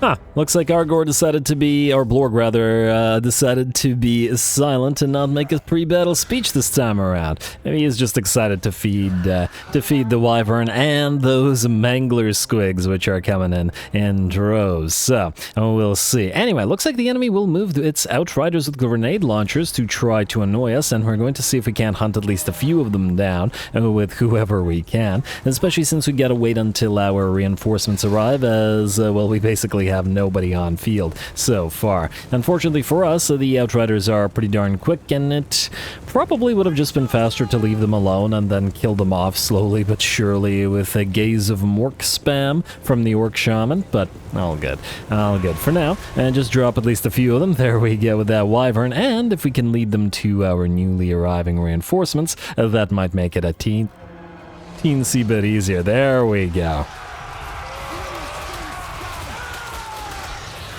And just like that, the poor Outriders have walked into this whirling death bomb. Oh, this is horrific. Those poor units. This is not where you want to be, but it is highly entertaining. Imagine trying to charge into this thing. It's disgusting. I absolutely love it. Anyway, obviously the Outriders are defeated, destroyed, shattered, what have you, and will be of no further threat to us in this particular battle. And hey, there's that Colossal SQUIG as well. Obviously, we have a few too many Manglers. I laugh every time I see them. We have a few too many Mangler SQUIGs on the field right now, and that's going to change over time. It's a nice little roll attack from the Colossal there. The 3 of them need to, well, potentially 3, need to evolve into Colossal SQUIGs. They're also getting in each other's way, so it's probably taking them a little bit longer to kill off the Outriders, but all good. Anyway, I'm going to speed this up while we get into position. There's 2 full enemy stacks moving against us, though they do have a fair amount of range, which is kind of interesting from the aspect of we should be able to overrun them and destroy those range decently easily. That is in our favor, but from the aspect of the fact that the range units will probably be able to target our Mangler squigs, it'll mean we have to be a little bit more careful with them, so there's that to consider as well. Anyway, similar to the Outriders, the Knights of the Black Rose have closed. We're going to just send some WAAAGH units against them. Surround them with Orc Biggins as well as Orc Boar Boys with spears. And while it'll take a little bit of time to work our way through the super heavily armored Knights of the Black Rose, we're gonna help out a little bit by dropping this Wyvern riding Orc War Boss among them, or upon them. Otherwise, we're still trying to get into position before rushing the enemy army or armies, and it's probably a good idea to allow at least a few more of them to close the distance as well. Mangler squigs awaiting somewhat patiently to get unleashed upon the enemy lines, but obviously we don't want to charge the Mangler squigs first because they'll go into rampage and get themselves killed if at least some of the enemy units aren't firing at other things. And gotta allow the WAAAGH to absorb those hits. Anyway, with Blorg helping out, the Knights of the Black Rose quickly drop below half HP, and it's time for the WAAAGH units to begin moving as they charge on into the first of the enemy units of melee. The melee units are now distracted, and the units of Mangler squigs are squaring up and getting ready to move on in. There we go. Alright, and that should help matters along nicely, at least against the melee enemy troops. Do have to watch out for the enemy firing upon these guys, but we got more squigs where that came from. Squig hoppers, armored squig hoppers, moving to the enemy lines, back lines, where those mortars are concentrated. Our colossal squig will lead a couple more units of hoppers into the line of halberdiers, handgunners, and crossbows that we're going to fire on the Mangler squigs, and more Mangler squigs are going to rush forward into the enemy range units and get to mangling. Alrighty. The damage is relatively slow so far. I mean, these guys are relatively unbuffed. 2.5k, it's not so bad though. They do have that formation disruption in droves, however. And it's probably better to use what mass they have to try to get deeper into the enemy formation, or at least it would be if we didn't have plenty more squigs where that came from. Another blob of squig herd will march on or hop on in as we continue moving the rest of our units closer to more enemies to close the distance and get more squigs a-mangling. There we go. Beautiful. You gotta love these chaotic units that cause absolute havoc on the battlefield like this. Tactically, not much more to say about this. Just watching the entertaining Mangler squigs go to work as more of our units move on in. Our nasty skulkers were also waiting in the back lines to smash into the enemy, and have now joined the Mangler squigs to help out a little bit. In part to help cut the enemy down, and in part to slow the enemy down with their smoke bombs so that the enemy cannot escape from Mangler or from Skulker. There we go. Oh, it's absolutely beautiful. Anyway, the battle is about 80% in our favor now. A little bit more work from the Manglers and from the regular squig herds, and the WAAAGH units, well, maybe not so much working, but absorbing hits. Our squig hoppers have also come down from the mountain as well, as they are no longer busy with those units that were on that flank. I do believe all of the enemy artillery at this point has been silenced by the other units of squig hoppers, and the battle is very nearly ours. Blorg is hunting down the enemy lords and heroes, and is being pretty effective at it, I'd wager. And they're probably not going to escape from him while he's on that wyvern of his. Certainly a lot more mobile than on the pig, which is again why I'm thinking that even with Argor Throat Cruncher, we would probably want to keep him on the wyvern, and just for the ability to reposition. But I'll think about it. Anyway, otherwise, the balance of power is 90%, very nearly ours. Just a few more enemy units to cut through. Ooh, it does look like a squig herd here is somewhat damaged. Oh, this is a summoned squig herd. That explains that. I think at least one of the Mangler squig units have been destroyed. Not a full unit, but like, they're not 4 out of 4. They're 3 out of 4 at this point. But otherwise, it looks like they did pretty well. Those poor Yumis are now running. It looks like one of the enemy armies has shattered, and now we just have to shatter the second. The bounce power 95% in our favor now. I see the red and yellow works quite nicely with this particular faction. Good for them. Actually, it works nicely with our own faction as well, because well, we have a red color scheme, and the yellow would work with ours as well. So if any of the gobos want to scavenge some of the enemy troops' gear, this seems like a pretty appropriate time to do it, and remain color coordinated. Anyway, with that, the battle is ours. The Manglers have mangled, the Squigs have hopped, the WAAAGH have absorbed shots, the Skulkers skulked into the fight, and we were able to tear both those armies apart without too much in the way of damage. We entered the battle with, oh wow, these Mangler Squigs got hurt. With the Mangler Squigs hurt already, so it's quite unsurprising that some of them remain fairly damaged. They're just going to need to give them a few turns to actually properly heal up.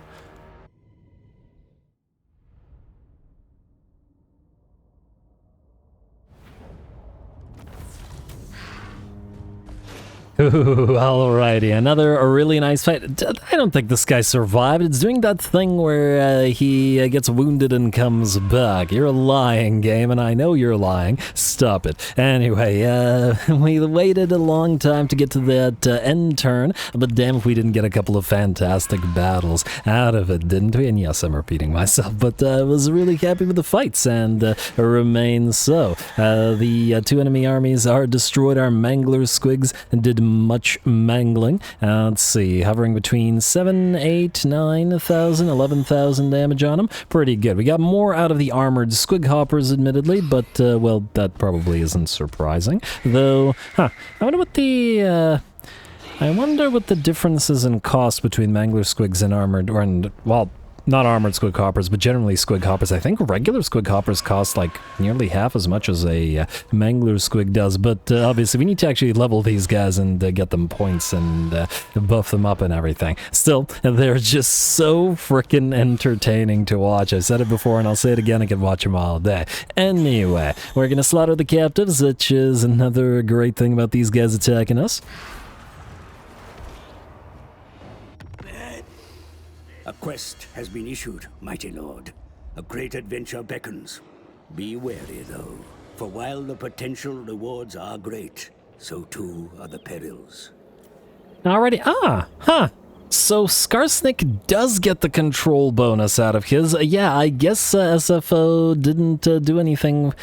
It didn't modify the quest of Gorbad after he was at it. It feels like it's been a long enough time for it to have been changed by now, so that's a little bit surprising. But nonetheless, this is great, and it's going to give us 2 control for all provinces, a little bit of growth for all provinces, casualty or punishment rate, and control plus 25 for 2 turns to counteract this. We really need to get it up and running as soon as possible. Basically, as soon as Skarsnik finishes his recruitment and swaps units with Bartorg's army, we're going to jump into that quest because we absolutely need it. Also, we just got like 50 swindlers, which is not a bad thing either. Anyway, enemy killed in battle, yada yada yada. You guys can keep on raiding. War banner, Great Cave Squig for WAAAGH. I don't remember who WAAAGH is. Night Goblin, Big Boss, oh, you're one of these guys.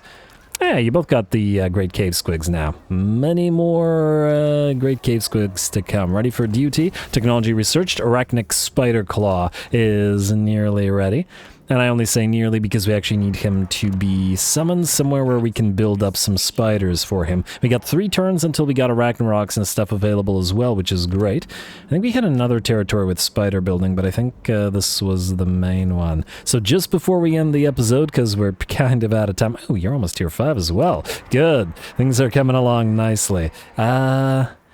I swear there was another location with more spider. Oh, right, this place. So you have the spider reduction, and you have... Oh, you also have a beast slayer. It's double spider reduction, eh? You will have Arachnaroks, though, and you will... Actually, you will both have Arachnaroks, but you will have them sooner. Meaning, Arachnic, we're going to get you on field immediately. You're a great shaman, yes? Workshop boys. Alright, there we go. Spiderclaw. I just want to see... Recruit. Alright, it starts on a giant. If this guy should probably start on a spider. But I just want to see if he has anything unique in terms of his tree other than his spider buff trait, which is great. And, oh, melee attack. Yeah, I was going to make this guy our melee spider lord. But yeah, it looks like that's the main thing. And 10 melee attack for spiders is pretty darn considerable. Plus the Arachnarok eggs for more spider hatchlings. We put Mr. Spider Gob in this army, and it's going to be real swell. And it's going to be an all-spider army, whereas Grom's army is going to be more of a forest goblin-centric army. Speaking of, we'll need to re-recruit the poor dead forest gobbo that we lost here, which is fine. At the end of the day, losing a single forest gobbo to a warp bomb ain't the worst thing in the world. And this army can be a little bit more forest gobbo heavy, and we'll replace some of these spider riders with spider rider archers and transfer them together with Snagla to the other army. That said, that other army needs to build up, so Snagla will take the time to take revenge on these annoying Skaven for being cowards and not attacking us, while he moves through their territories and destroys them all. And also Gorbad does the same thing to these Cornates for breaking our defensive alliance. We were going to let them live, and now they're going to, well, now we're going to not. Anyway, ooh, Caragnar, before I forget. Caragnar for Lost Archway of Valea, minus 29. Huh. Did it? Huh. You're telling me it was worth more with the money building than it is with the... Huh. Okay. Alright, I'm going to delete the Black Orc Forge, and then... Well, we'll try it one more time. If it doesn't work and we can't swap it, then we won't. It's just going to bother me that we have one territory here. And yeah, the Black Orc Forge is useful for the Black Orc and begins a reduction in territory, but it would be nice just on principle to have the entirety of 8 peaks, if we can. Or we just give up and not bother with it. Nah, this place will always be kind of annoying because it will always have that Skaven corruption causing a massive amount of public order loss, I suppose. Otherwise, I guess we could just build a Gobbo tent here. Gobbo tent, Shaman tent. I will think about it. Delay it to future Ruinous. Anyway, with that, folks, we're out of time. I'm going to have to call it here. Next time, we might attack Thorgrim, or might try to bait him into an ambush where we can, well, annoy him a little bit more, because we can't really directly fight him with this army yet. It's not quite there. Gorbad will fight Cardinal Stare and destroy the Crimson Skull. In the next episode, we will continue hunting down and destroying the Monte Castello Southern Realmers, and then move towards these guys as well, since they hate us for, well, attacking the Southern Realmers. We got 10 turns to move towards somewhere. This place, Varezzo. And we actually got to get on that, because 10 turns really isn't a lot when the distances are considered, so we'll probably have one of these armies at least move on down there. And then we'll probably... You know what, at this very turn, most likely start our Savage Orc army. I know, I've been wanting to get it up and running for a while, but our money is still issues, and we just got Skarsnik, and we just got Rachnik, and that's 2 more armies, and there's ever more armies that we need to build, so that is that. Anyway, more Gorbad to come, so stay tuned. Don't forget to leave those likes and comments below, as they will determine the length of episodes and the campaign. All glory to the algorithm, and thanks for watching.